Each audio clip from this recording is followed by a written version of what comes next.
Concernant le riz, je dis on ne cultive que du riz parce qu'on n'a pas de l'eau pour arroser les autres choses, comme par exemple euh, l'oseille, les aubergines et autres. Parce que nous ne dépendons que de la pluie. C'est pour cela même actuellement, normalement, on trouve un système. Qu'est-ce qu'elles font? Quand la pluie tombe sur les digues des champs, elles profitent pour planter là-bas de l'oseille.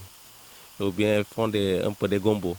Donc c'est ça. Donc c'est la pluie qui va arroser tout cela. À la fin de la pluie terminée, elles n'auront plus d'eau pour arroser. Donc c'est pour cela qu'on cultive de l'eau parce que le riz, c'est l'eau de la pluie qui l'arrose.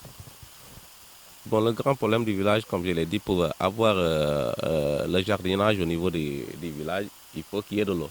Mais l'eau, on l'a eu tout dernièrement. Je vous ai dit que c'est en 2000, presque en 2018-2019, mais on rencontre pas mal de problèmes. Le branchement a été très mal fait. Donc ça crée pas mal de problèmes. Si on puise pendant 3 jours, on risque de ne pas puiser pendant 2 semaines, voire même plus.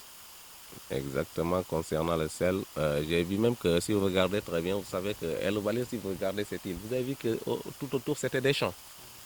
Mais actuellement, on a perdu beaucoup de champs, on ne les a pas cultivés grâce à la montée des eaux salées. Donc on a perdu un très grand territoire. Cette partie-là n'est plus cultivable parce que c'est tout à fait salé. La montée des eaux. Moi-même, dès lorsque j'ai construit la case là, lorsqu'on a construit la case en 2010,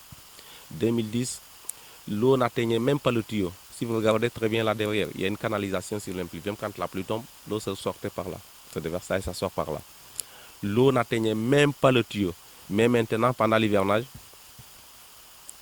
la plus grande marée, l'eau était là où vous êtes. Là, vous êtes. L'eau est entrée jusqu'à là. Pour vous montrer qu'actuellement, l'eau remonte d'une manière extraordinaire. Ça, nous le disons tout le temps. Nous le disons tout le temps, c'est un message même que je lance. Si le président même pouvait m'entendre, si il pouvait nous donner quelque part là dans une forêt un endroit où habiter, là nous serons vraiment très contents parce que nous savons qu'un jour ou l'autre, nous allons quitter l'île. D'ailleurs, nos frères de Batinière, il y a 2 Batinières. L'autre est là, l'autre se trouve du côté de Badiat. Mais ils ont presque tous quitté parce que l'eau a presque pris toute la terre. Donc, du côté de nos îles aussi, on sent nettement qu'un jour ou l'autre, dans moins de 50 ans, nous allons tous quitter.